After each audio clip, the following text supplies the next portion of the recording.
Halo pemirsa, apa kabar Anda hari ini? Semoga selalu sehat dan selalu bersemangat untuk menjalani aktivitas. Hari ini program Berita News Point hadir menjumpai Anda bersama saya, Belinda Amanda.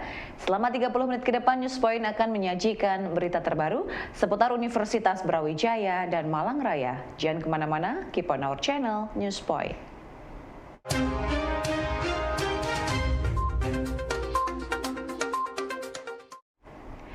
Pemirsa, perubahan dan perkembangan zaman membuat pola komunikasi untuk mengenalkan jiwa nasionalisme sangatlah berubah.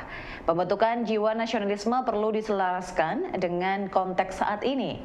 Hal ini menjadi atensi UPT Pengembangan Kepribadian Mahasiswa UB melalui serangkaian diskusi tematik untuk membangun jiwa nasionalisme. Kepala UPT Dr. Muhammad Anas mengaku perubahan dan perkembangan zaman membutuhkan cara yang berbeda untuk menambahkan rasa nasionalisme di kalangan mahasiswa. Melalui diskusi tematik diharapkan tercipta ruang dialog yang egaliter, terbuka sehingga generasi milenial saat ini dapat lebih mudah untuk mencerna makna nasionalisme. Generasi milenial memiliki gaya komunikasi yang berbeda dalam memahami dan menerima berbagai nilai baru. Dalam hal memupuk rasa nasionalisme kebangsaan, diperlukan cara komunikasi yang sesuai dengan keberadaan mereka. UPT Pengembangan Kepribadian Mahasiswa UB mencermati hal tersebut dengan meramu serangkaian program diskusi yang mampu masuk dalam ranah generasi milenial. Melalui cara tersebut, diharapkan rasa nasionalisme di kalangan generasi milenial tetap tumbuh sesuai dengan perkembangan yang ada. Sangat penting di tengah kita tahu bahwa transformasi global 4.0 yang kemudian itu mengarah pada hilangnya batas-batas nasionalisme sebetulnya. Karena lalu kemudian kita harus merevisi kembali tentang konsep nasionalisme purba kita ya. Bagaimana nasionalisme kini bisa menjawab dan dekat dengan mahasiswa. Jadi saya kira sangat penting sekali agar kemudian mereka tidak terjebak pada nanti apatisme malah, tapi kita tetap dorong mereka tetap nasionalis tapi dalam konteks yang kekinian gitu. Pemirsa, nasionalisme saat ini memiliki tantangan dengan adanya keterbukaan informasi global yang dapat dengan mudah diakses oleh seluruh masyarakat. Untuk itu menurut Wakil Rektor 2 UB Dr. Ali Syafaat, pembentukan rasa nasionalisme menjadi semakin penting untuk dilakukan. Menurut Ali, saat ini Indonesia memerlukan rasa nasionalisme yang inklusif sebagai tali perekat kebangsaan. Tali perekat ini berfungsi sebagai modal untuk melakukan pembangunan demi kesejahteraan masyarakat. Nasionalisme inklusif tersebut merupakan wujud nasionalisme yang tidak lagi membedakan berbagai perbedaan yang ada dalam masyarakat Indonesia.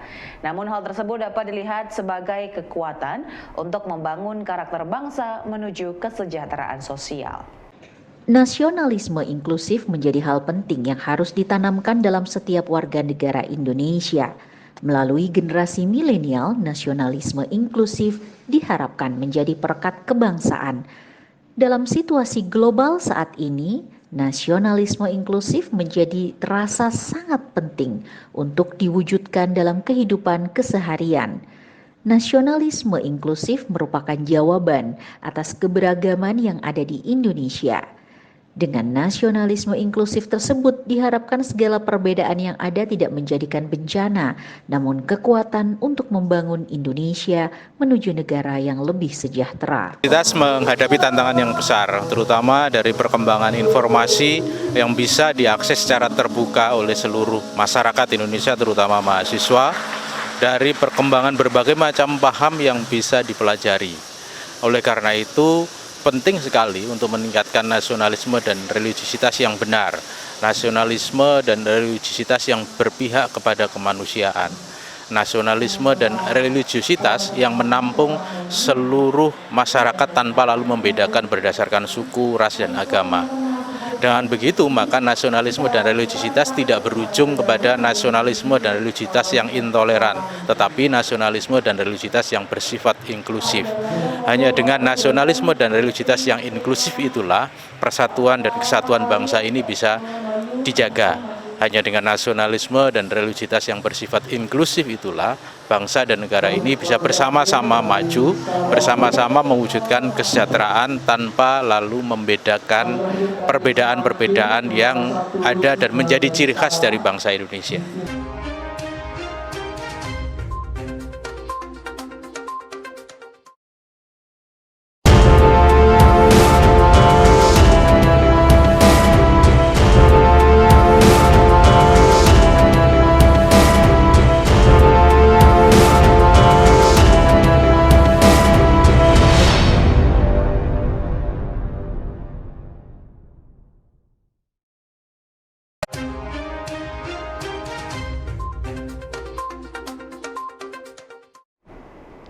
Pemirsa, pendaftaran jalur seleksi nasional berbasis prestasi atau SNBP tahun ajaran 2023-2024 telah dimulai.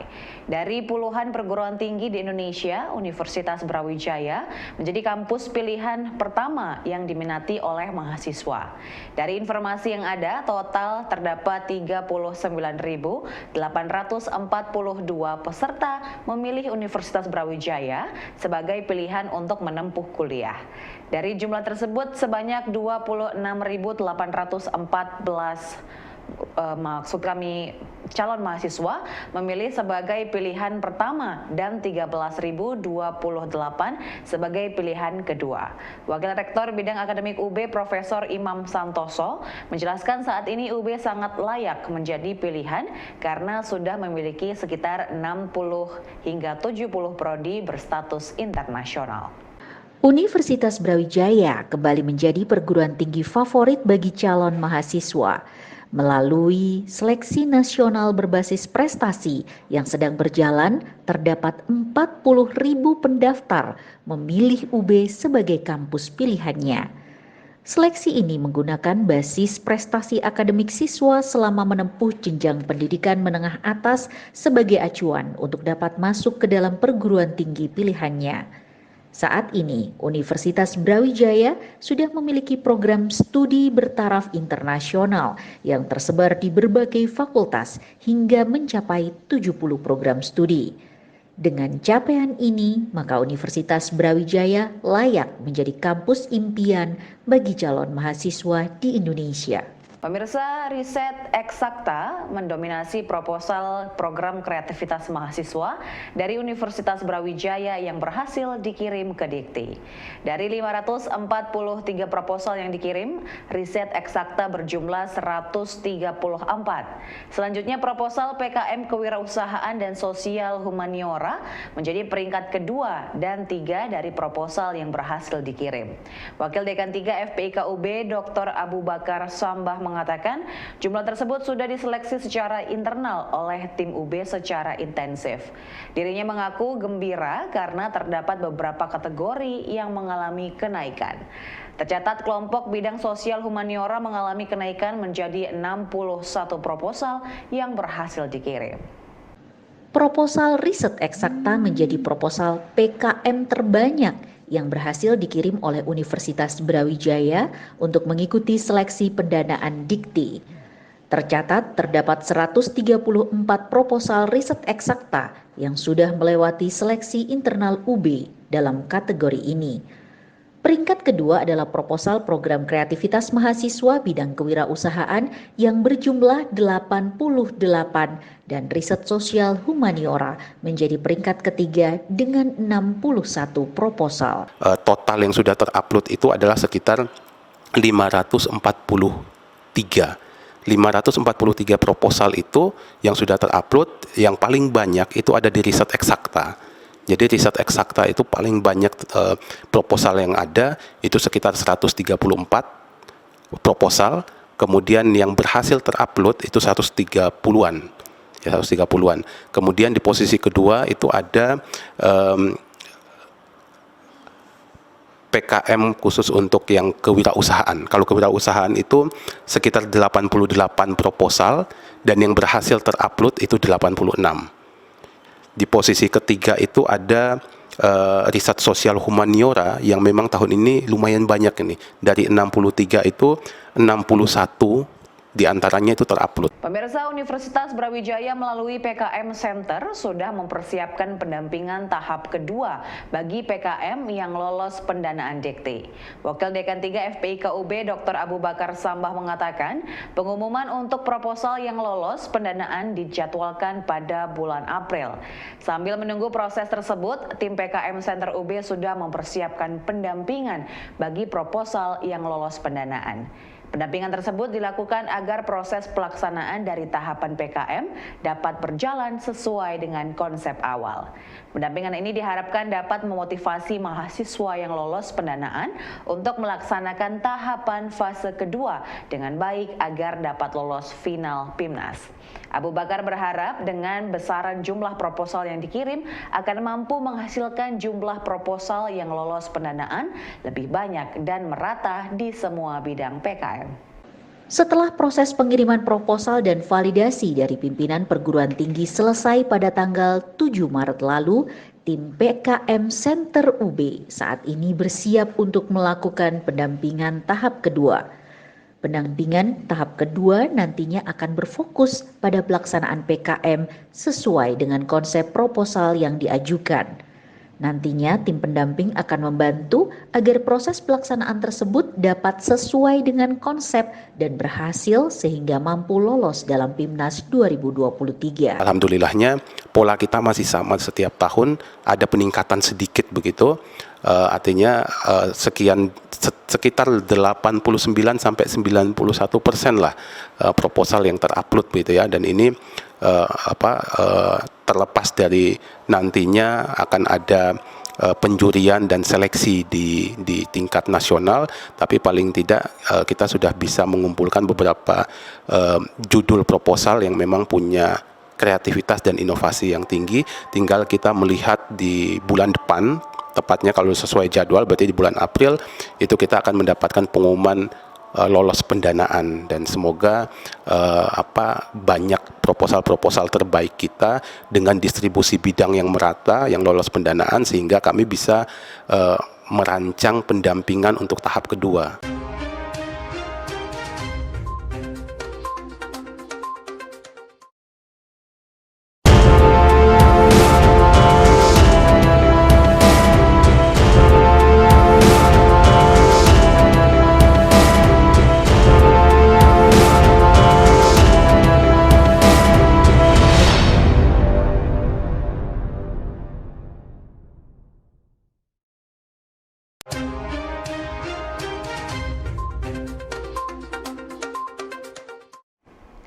Pemirsa, Badan Eksekutif Mahasiswa Fakultas Pertanian UB bersiap untuk menjadi tuan rumah musyawarah wilayah Ikatan Senat Mahasiswa Pertanian Wilayah 4. Acara yang akan berlangsung pada pertengahan Maret ini merupakan agenda rutin untuk melakukan regenerasi pada organisasi mahasiswa nasional pertanian. Rizky, Presiden BEM FPUB, menjelaskan acara tersebut terdiri dari dua agenda, yakni seminar nasional mengenai geopolitik bidang pertanian dan musyawarah wilayah Senat Mahasiswa Pertanian. Peserta musyawarah terdiri dari 10 badan eksekutif mahasiswa pertanian perguruan tinggi di Jawa Timur, Bali, dan Nusa Tenggara. Dalam musyawarah wilayah ini, para mahasiswa akan membahas situasi terkini dari dunia pertanian nasional. Para pengurus Senat Mahasiswa Pertanian dari 10 perguruan tinggi di Jawa Timur, Bali, dan Nusa Tenggara akan berkumpul di Universitas Brawijaya untuk melakukan musyawarah wilayah pada pertengahan Maret ini. Mereka akan membahas regenerasi organisasi dan berbagai persoalan dalam dunia pertanian saat ini. Sebagai bahan masukan dalam musyawarah, panitia sudah mengagendakan untuk mengundang pembicara dari internal Fakultas Pertanian, Kementerian Pertanian, hingga Forkopimda Malang.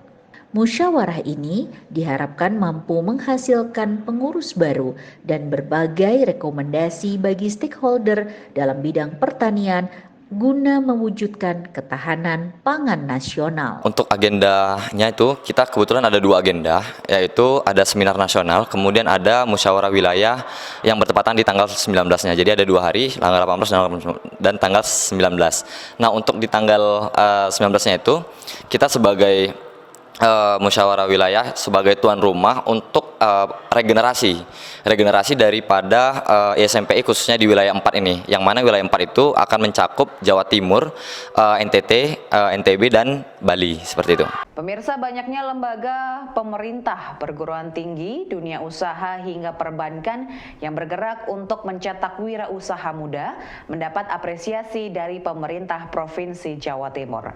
Kepala Dinas Koperasi dan UKM Jawa Timur Dr. Andromeda Komairah mengatakan kontribusi berbagai pihak dalam mencetak wirausaha muda berjalan dengan baik di Jawa Timur. Pihaknya mengapresiasi keterlibatan Bank Syariah Indonesia melalui program Talenta Wirausaha Mahasiswa di 3 kota di Jawa Timur. Hal ini menunjukkan komitmen dunia usaha untuk membantu program pemerintah. Saat ini upaya mencetak wirausaha mahasiswa merupakan langkah yang tepat untuk memaksimalkan bonus demografi agar pada masa mendatang mereka menjadi pengusaha dalam berbagai bidang dan menjadi motor dari pergerakan ekonomi Jawa Timur. Bonus demografi yang terjadi di Indonesia harus dapat dimanfaatkan dengan upaya nyata mencetak generasi muda menjadi pencipta lapangan kerja. Dengan gerakan tersebut, maka pada masa yang akan datang, Indonesia memiliki jumlah pengusaha yang lebih banyak dan mampu membuka lapangan kerja. Untuk itu, keterlibatan semua pihak mulai dari pemerintah, perguruan tinggi, dunia usaha, hingga sektor perbankan menjadi penting untuk bersama mencetak wirausaha muda. Pemerintah Provinsi Jawa Timur memberikan apresiasi kepada semua pihak yang terlibat dalam program wirausaha muda sebagai investasi masa depan yang lebih baik. Apresiasi apa yang telah dilakukan oleh Bank Syariah Indonesia ini yang secara konkret telah menunjukkan komitmennya untuk bersama-sama dengan pemerintah, perguruan tinggi dan stakeholder lainnya dalam berperan aktif membangun kewirausahaan bagi kaum muda. Pengembangan kewirausahaan ini tentu menjadi suatu hal yang sangat strategis, yang mana kalau kita melihat bahwa untuk onboarding talenta wirausaha BSI ini banyak menyisir dari para kaum muda, utamanya dari kampus-kampus. Pemirsa, ratusan mahasiswa dan elemen perempuan melakukan unjuk rasa untuk menyuarakan hak perempuan termasuk pekerja rumah tangga. Mahasiswa mempertanyakan implementasi dari Undang-Undang TPK dan RUU PRT untuk melindungi mereka. Fadila Rahma, pengurus eksekutif mahasiswa UB, menjelaskan saat ini masih banyak perempuan dan anak yang menjadi eksploitasi dalam dunia kerja yang tidak sesuai dengan kontrak. Kondisi ini menjadi keprihatinan banyak pihak, terutama pada usia anak yang seharusnya belum memasuki usia kerja. Hal ini menurut Fadila harus menjadi perhatian semua pihak, terutama eksekutif dan legislatif, untuk melindungi mereka melalui undang-undang. Unjuk rasa mahasiswa menyuarakan aspirasi mengenai perempuan merupakan bentuk pengawalan mahasiswa terhadap Undang-Undang TPK dan RUU PRT. Kedua isu tersebut merupakan hal penting karena terdapat banyak kejadian perempuan dan anak mendapat eksploitasi dalam dunia kerja. Mahasiswa meminta kepada pemerintah, baik legislatif maupun eksekutif, untuk bergerak lebih cepat dalam memberikan perlindungan kepada perempuan dan anak. Keberadaan PRT bukan hanya sebagai pekerja sektor informal, namun harus dapat diangkat menjadi pekerjaan yang layak dengan perlindungan yang memadai.